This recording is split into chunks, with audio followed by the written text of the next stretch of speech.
حضرت سیدنا ام فضل رضی اللہ تعالی عنہ اس حدیث کی راوی ہیں، کہتی ہیں میں نے ایک خواب دیکھا، خواب کے اندر میں نے کیا دیکھا، رسول اللہ صلی اللہ علیہ وسلم کے جسم مقدس کا جو ٹکڑا ہے وہ میری گود کے اندر رکھا گیا ہے۔ کہتی میں خواب کے اندر ڈر جاتی ہوں، صبح ہوتی ہے، آنکھ کھلتی ہے، حضور علیہ السلام کی بارگاہ میں جاتی ہوں، عرض کرتی ہوں یا رسول اللہ صلی اللہ علیہ وسلم میں نے خواب دیکھا ہے، خواب کے اندر کیا ہے، آپ کے مقدس جسم کا ٹکڑا میری گود کے اندر رکھا گیا ہے، اس کی تعبیر کیا ہے؟ سرکار مسکرا پڑے، سرکار نے فرمایا اللہ میری بیٹی خاتون جنت کو بیٹا عطا کرے گا۔ یہ بڑی خوشخبری والی بات ہے۔ ام فضل رضی اللہ تعالی عنہ کہتی ہیں امام حسین رضی اللہ تعالیٰ عنہ جب پیدا ہوئے، سرکار نے امام حسین کے دائیں کان کے اندر آذان دی، بائیں کان کے اندر تکبیر پڑھی، اور سرکار نے ان کی حلق مبارک کو چوما، ان کے سینے کو چوما، ان کے رخساروں کو چوما۔ سرکار چوم رہے تھے، آتانی جبریل علیہ السلام، فوراً جبریل علیہ السلام نازل ہو جاتے ہیں، اللہ کے رسول صلی اللہ علیہ وسلم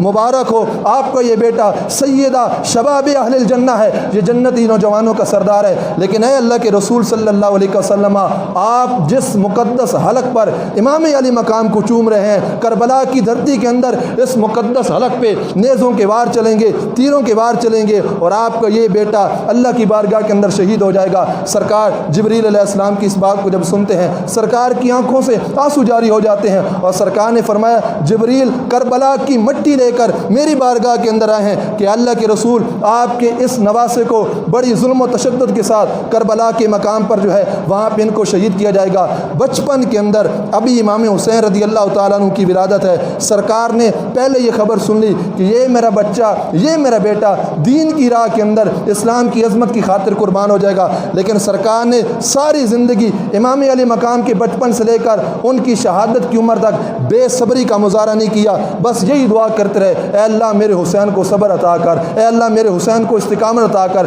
اے اللہ میرے حسین کو صبر عطا کر۔ اب یہ نہ ہوا کہ سرکار نے اپنی زندگی کے اندر اس امتحان سے پیچھے مڑے، سرکار نے بے صبری کا مظاہرہ کیا ہو، سرکار نے صبر کی دعا دی ہے، استقامت کی دعا دی ہے۔ اور اسی حسین کے بارے، امام علی مقام کے بارے میرے آقا صلی اللہ علیہ وسلم نے کیا ارشاد فرمایا؟ فرمایا ان الحسن والحسین ہما ریحان من الدنیا، فرمایا یہ حسن و حسین دنیا کے اندر، فرمایا یہ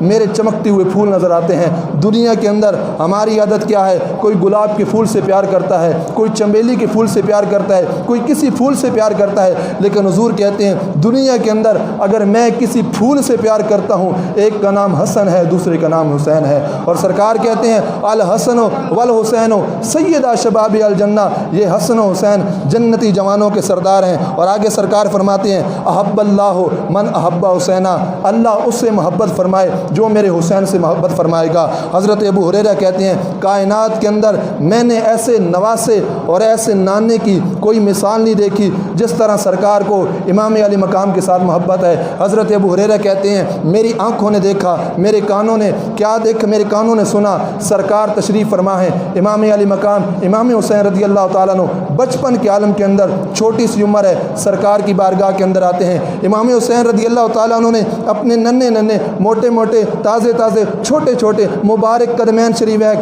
مبارک پاؤں سرکار کے مقدس پاؤں کے اوپر رکھ دیے، اور حضرت ابو ہریرہ کہتے ہیں میں نے یہ مثال محبت کی کائنات کے اندر پہلی دفعہ دیکھی۔ سرکار نے دو انگلیوں کو آگے کیا اور امام علی مقام رضی اللہ تعالیٰ عنہ کے ہاتھوں سے پکڑا، امام حسین رضی اللہ تعالیٰ عنہ اوپر چڑھ رہے ہیں، اوپر چڑھ رہے ہیں، حتیٰ کہ حضرت ابو ہریرہ کہتے ہیں سرکار کا وہ مقدس سینہ جس پر سرکار کا رب کا قرآن نازل ہوا ہے، اللہ کی کتاب نازل ہوئی ہے، حضرت ابو ہریرہ کہتے ہیں امام علی مقام نے اپنے چھوٹے چھوٹے قدمین سرکار کے سینے پہ لگائے، سرکار کے جب سینے پہ لگائے، حضرت ابو ہریرہ کہتے ہیں سرکار نے کیا کیا؟ امام علی مقام کا دہن مبارک کو چوسا، اور حضرت ابو ہریرہ کہتے ہیں سرکار نے اس انداز کے ساتھ امام علی مقام کے ہونٹ چوسے ہیں جس طرح کوئی کھجور کو چوستا ہے، اس انداز کے ساتھ سرکار نے اپنے چھوٹے بچے سے محبت کی۔ اور ابو ہریرہ کہتے ہیں کائنات کے اندر نانے اور نواسے کی پہلی محبت کی یہ داستان اور پہلی محبت کا یہ نظارہ میں نے دیکھا ہے۔ اور آگے سرکار نے جب ان کے دہن مبارک کو چوما، وہاں پہ سرکار نے ارشاد فرمایا تھا، فرمایا یا اللہ میں حسین سے محبت رکھتا ہوں، تو بھی اس سے محبت فرما، اور قیامت تک جو حسین سے محبت کرنے والے ہوں گے مالک تو بھی ان سے محبت فرما۔ پھر ایک وقت وہ آ جاتا ہے جب یزید کا دور حکومت ہوتا ہے، اور